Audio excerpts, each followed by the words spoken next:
YouTube channel में पुनः एक बार आप लोग का स्वागत है। साथियों, जिन मित्रों ने मेरे यूट्यूब चैनल को सब्सक्राइब नहीं किया है तो अतिशीघ्र सब्सक्राइब करें और बेल आइकन को दबाना ना भूलें। क्लास मेरी अनवरत चल रही है। पिछली क्लास साइंस से रही है और आज की जो क्लास है वह भारतीय अर्थव्यवस्था से है। भारतीय अर्थव्यवस्था में सबसे इम्पोर्टेंट जो चैप्टर है वह है भारतीय रिजर्व बैंक।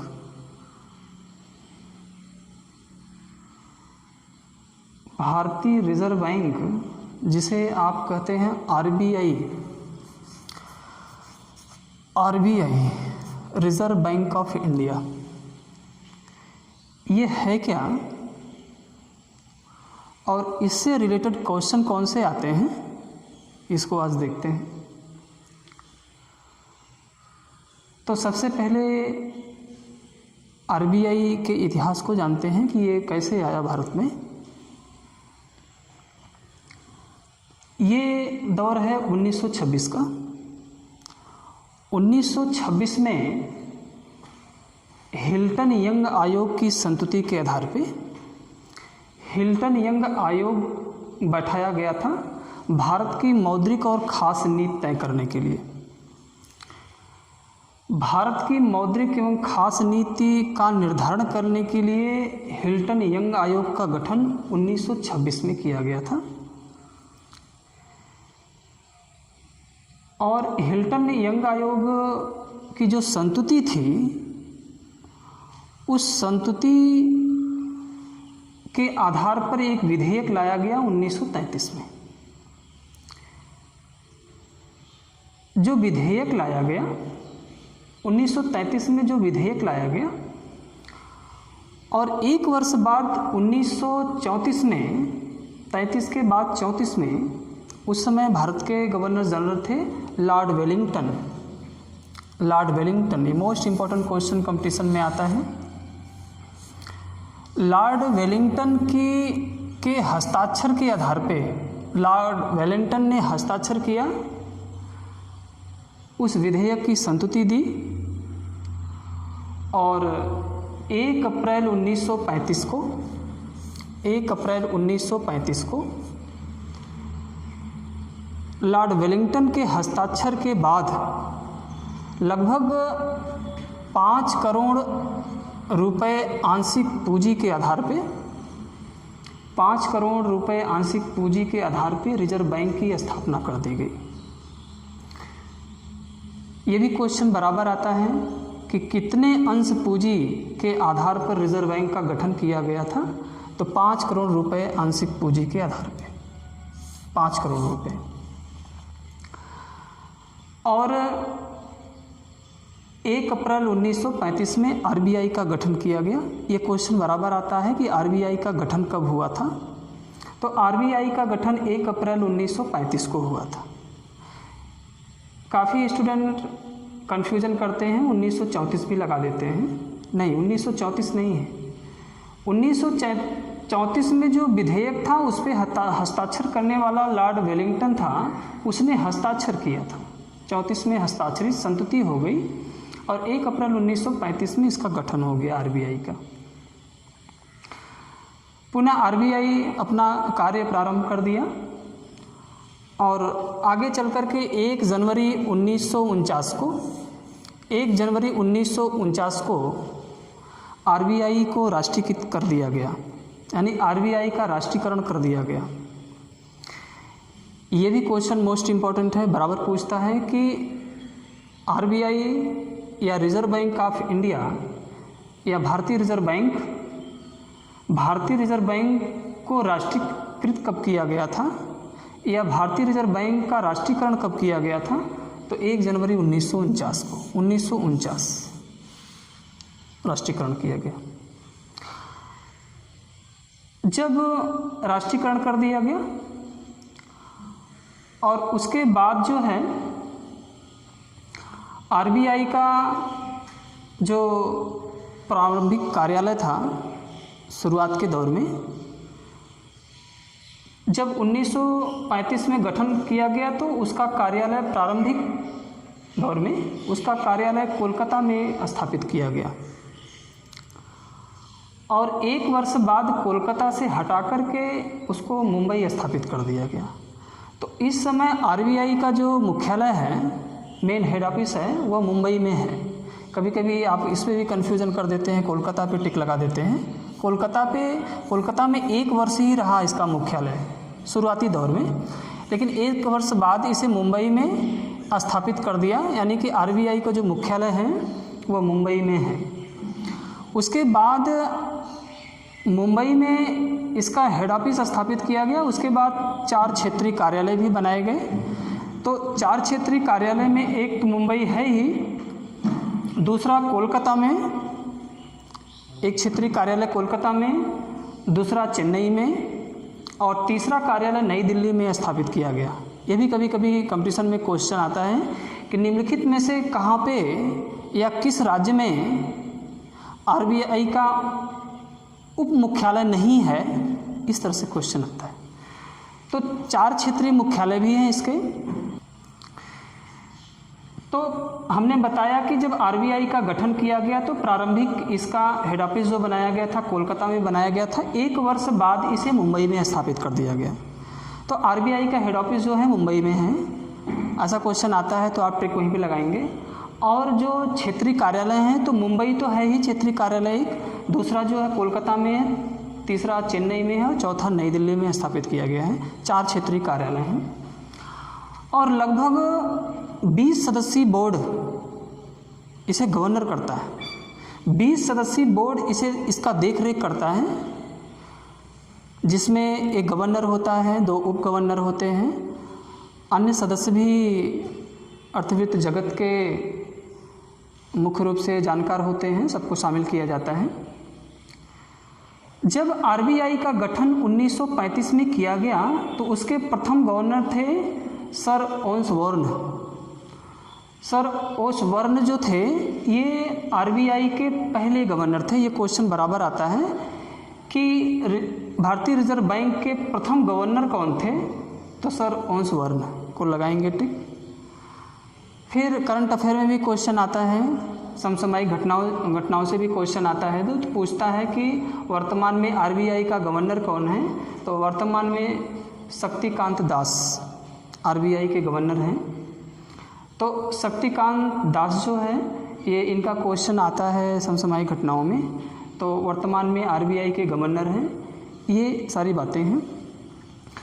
साथ ही साथ देखेंगे तो आरबीआई के जो कार्य हैं, आरबीआई के कार्य से भी क्वेश्चन आता है। ये मोस्ट इम्पॉर्टेंट है, आरबीआई के कार्य,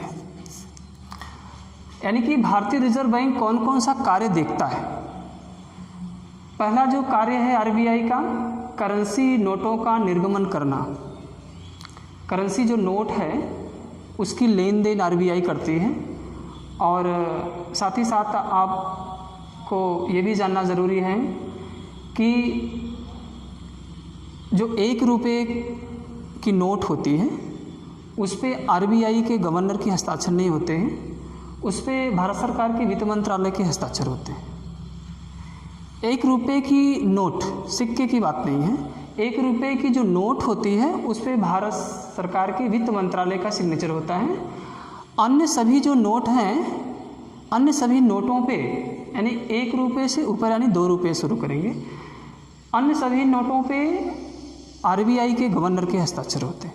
यानी कि जो वर्तमान में हैं शक्तिकांत दास के हस्ताक्षर होंगे, जो भी रहे हैं उनके हस्ताक्षर होंगे।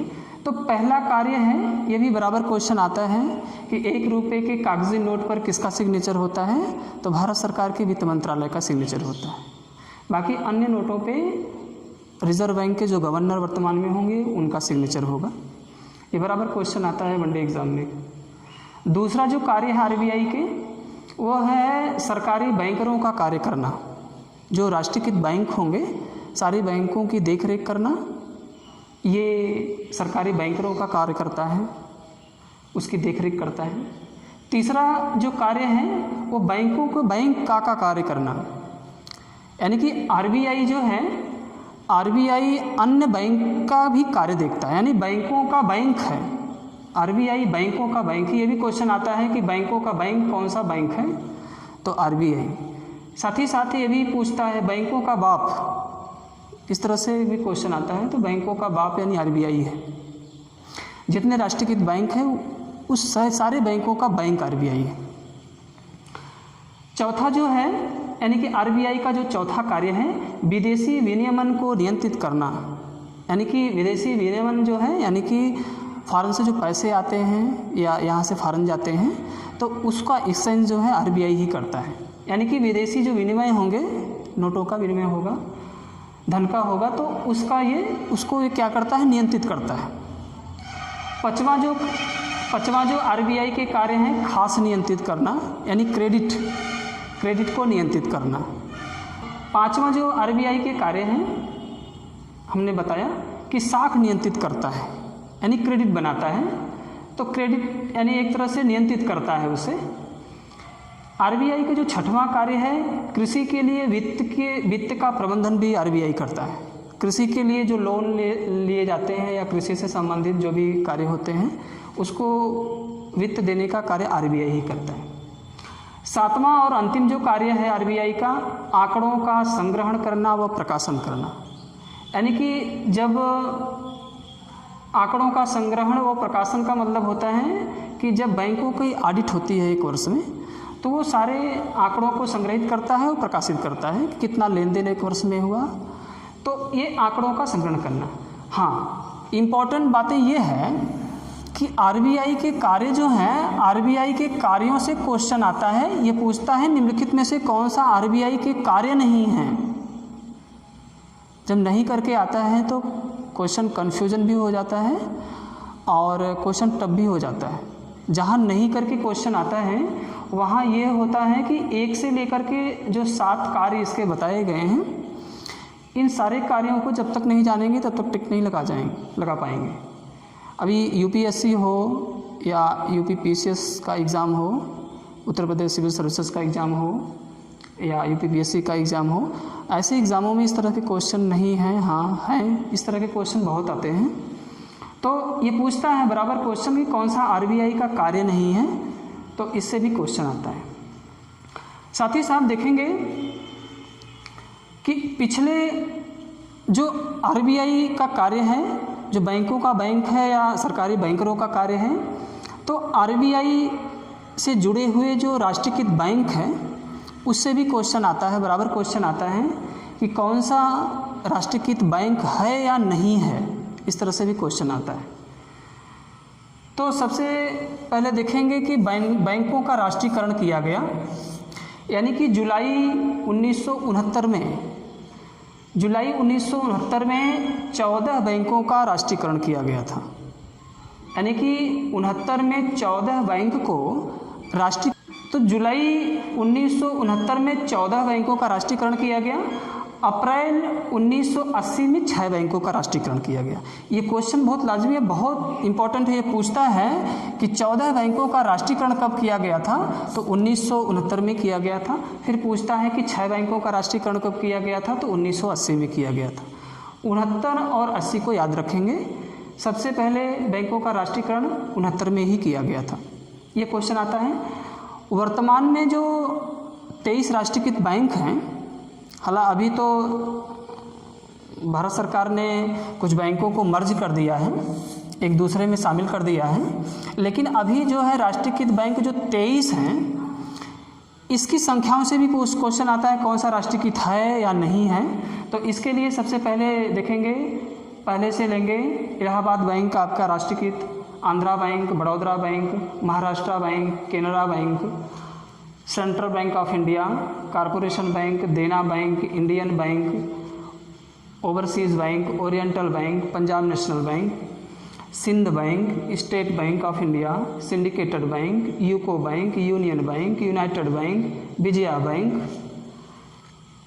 Commercial bank, IDBI Indian development bank, Bharatiya Mahila bank और भारतीय डाक भुगतान बैंक। ये तीन बैंक ऐसे हैं, IDBI Indian development bank of India, IDBI भारतीय महिला बैंक और भारतीय डाक भुगतान बैंक, ये तत्काल में अभी स्थापित किया गया था।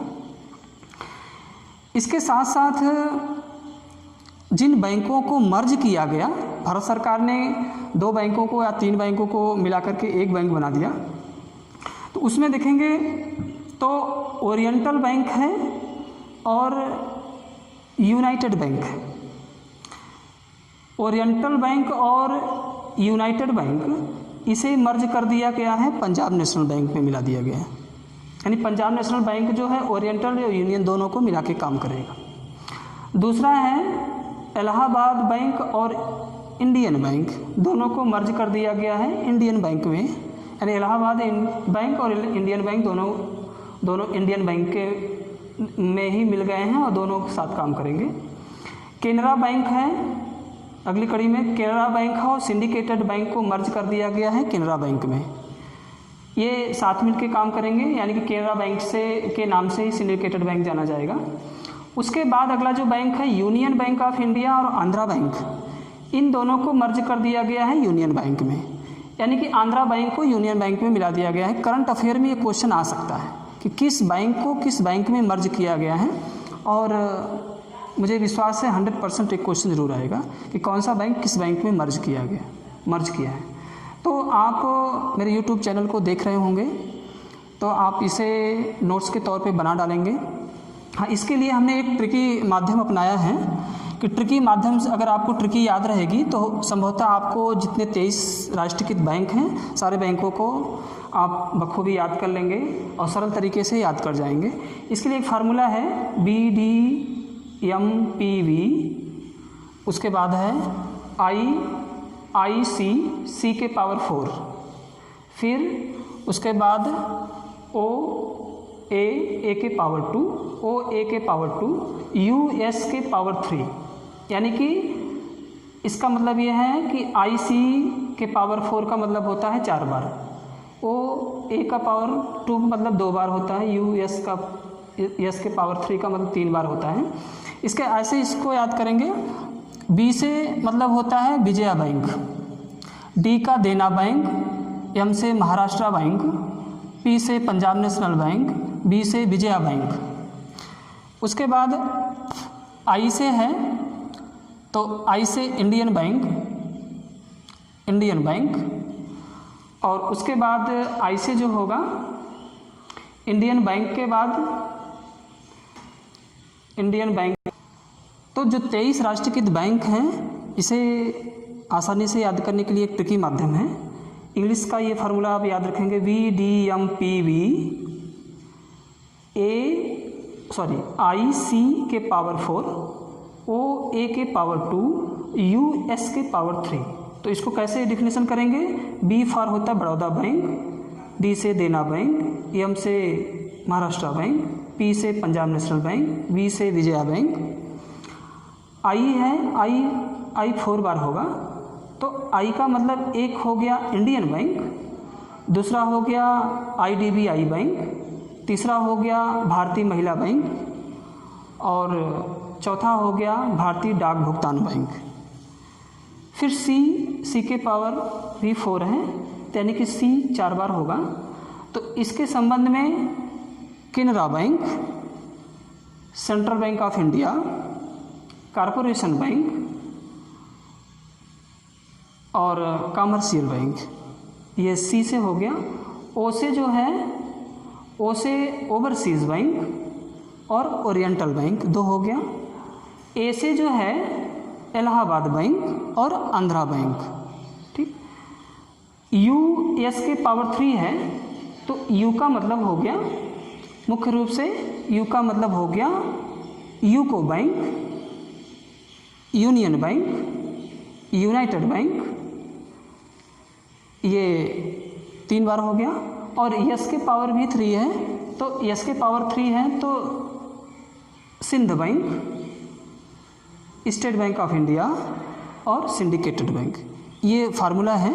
इस तरह से आप उसका डिफिनेशन कर लेंगे तो आपको 23 राष्ट्रीयकृत बैंक पता चल जाएंगे। एक बार फार्मूला को हम पुनः रिपीट करते हैं, VDMPV ऑब्लिक IC के पावर 4 ऑब्लिक OA के पावर 2 ऑब्लिक US के पावर 3। इस तरह से फार्मूला याद कर लेंगे तो 23 राष्ट्रीयकृत बैंकों को आप अच्छी तरह से सरल तरीके से याद कर जाएंगे। और जितनी बातें थी मित्रों उतनी प्रकार के क्वेश्चन आते हैं। तो ये आज के भारतीय अर्थव्यवस्था से संबंधित क्लास रहे हैं, जिसे भारतीय रिजर्व बैंक रहा। एक बार पुनः हमारे यूट्यूब चैनल को आप सब्सक्राइब करना नहीं भूलेंगे। Thank you very much.